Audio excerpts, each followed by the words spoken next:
Bonjour à toutes et à tous, soyez les bienvenus sur le plateau de Village Chemin Sémaé pour une rencontre avec Magali Philu. Bonjour. Bonjour. Vous êtes déléguée générale de Brasseurs de France.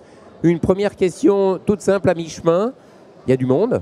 Il y a énormément de monde et on est absolument ravis. On a attendu ce salon de l'agriculture pratiquement pendant 2 ans.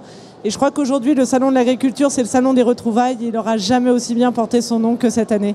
Beaucoup de visiteurs qui viennent goûter, déguster bien sûr vos produits notamment. On rappelle ce que regroupe Brasseurs de France, 2300 brasseries je crois. Exactement. Brasseurs de France, c'est le syndicat qui représente l'ensemble des brasseries. Donc on représente environ 96% de la production française, répartie sur l'ensemble du territoire, aussi bien métropolitain que les DROM. On rappelle qu'il y a une très grande diversité dans les brasseries, des très grandes, et puis des beaucoup plus petites un peu partout sur le territoire. Ça, c'est important de le dire. Exactement. Ça veut dire qu'on a en France, depuis maintenant quelques années, pratiquement une brasserie qui ouvre par jour.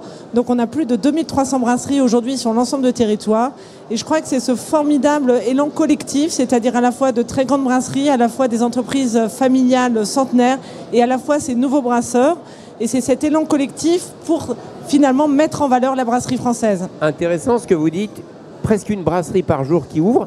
On peut l'expliquer, ce phénomène-là. C'est la création d'entreprises, bien sûr, dans un univers un peu particulier.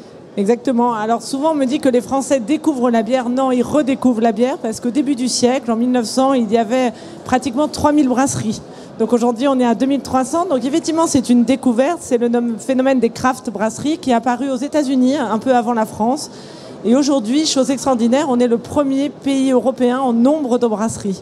Alors, une puissance économique, bien sûr, beaucoup d'argent, beaucoup d'emplois directs, mais aussi indirects, bien sûr. Exactement, parce qu'en fait, finalement, la brasserie, c'est à la fois des emplois sur l'amont agricole, mais aussi, on est des véritables partenaires des cafés, hôtels, restaurants. Donc, en fait, la brasserie en France, c'est 8000 emplois directs, mais pratiquement 100 000 emplois indirects. Et je crois que c'est vraiment cette notion de filière auquel on est très, très attaché. Évidemment, pendant le confinement, les choses ont été, chez vous comme chez plein de professionnels, bien sûr, compliquées. Comment est-ce que la reprise se fait ? Alors c'est vrai que pendant le confinement, comme je viens de le dire, on est quand même des partenaires des cafés, hôtels, restaurants, mais aussi finalement des événements et des festivals. Donc c'est vrai que cette période de 2 ans sur le Covid a vraiment été très difficile pour les brasseurs. Il faut savoir que plus de 35% du chiffre d'affaires aujourd'hui d'une brasserie se sont vers ce type de destination et de clients. Donc après cet événement difficile, aujourd'hui on regarde 2022 avec beaucoup d'espoir. On sait que les consommateurs sont toujours avec nous, derrière nous, et ont toujours envie de découvrir les produits. Donc on essaye de regarder 2022, malgré un contexte compliqué que l'on connaît tous aujourd'hui, mais quand même avec beaucoup d'optimisme.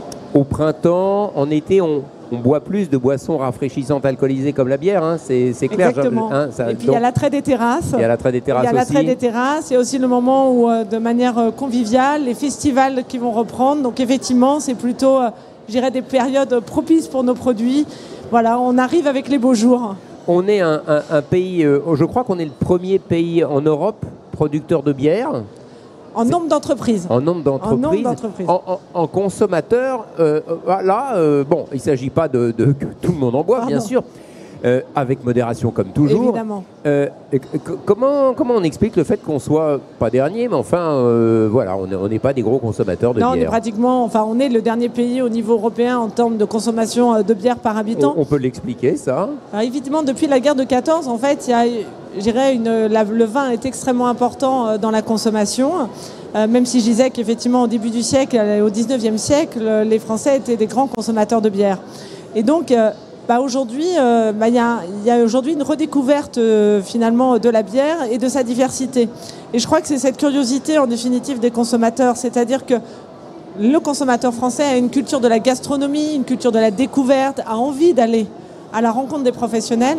Et je crois qu'aujourd'hui, alors on le dit de manière peut-être un petit peu macroéconomique, mais en tout cas, vous avez tous une brasserie à moins de 30 km de chez soi. Avec beaucoup de diversité, hein, c'est ce que vous disiez il y a quelques instants. Je suis passé sur votre stand, on le voit bien.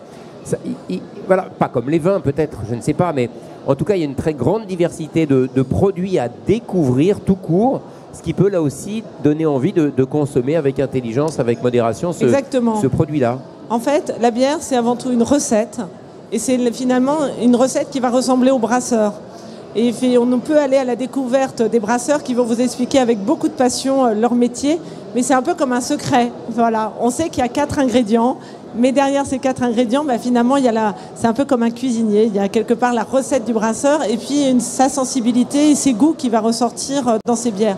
Donc c'est pour ça que j'invite à aller à la rencontre de ces brasseurs parce que c'est avant tout une passion qu'ils vont vous transmettre, une passion de la découverte et une passion d'un produit qui leur ressemble. Une question peut-être toute bête, comment est-ce qu'on fait pour trouver éventuellement les brasseurs qui, dans son environnement, je ne sais pas, 10, 20 ou 30 km autour de chez soi, il y a un site, une adresse? Exactement, sur Bière Tourisme, vous pourrez aller finalement découvrir la brasserie à côté de chez vous.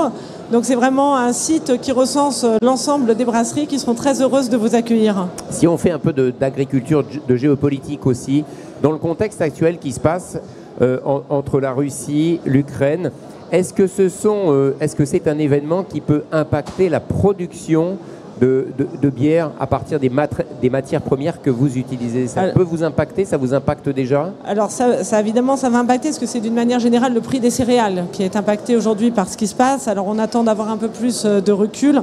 Mais il faut savoir que la France est un pays évidemment de production d'orge. Nous sommes le premier exportateur de malt. Donc nous avons la chance d'avoir de très belles entreprises qui produisent du malt. Et pour information, aujourd'hui, on ne le sait que très peu, mais 1 bière sur 5 dans le monde est brassée avec du malt français. 1 sur 5.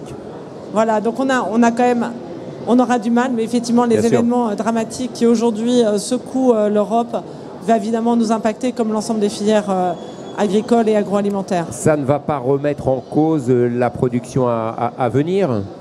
Non, pour l'instant, il est encore trop tôt pour le voir, mais effectivement, de toute façon, je peux rassurer qu'on trouvera de la bière et en tout cas dans sa grande diversité. Sur toutes les bonnes tables et toutes les terrasses au printemps et à l'été. Magali Philu, merci. Je rappelle que vous êtes déléguée générale de Brasseurs de France. À bientôt. Merci à vous.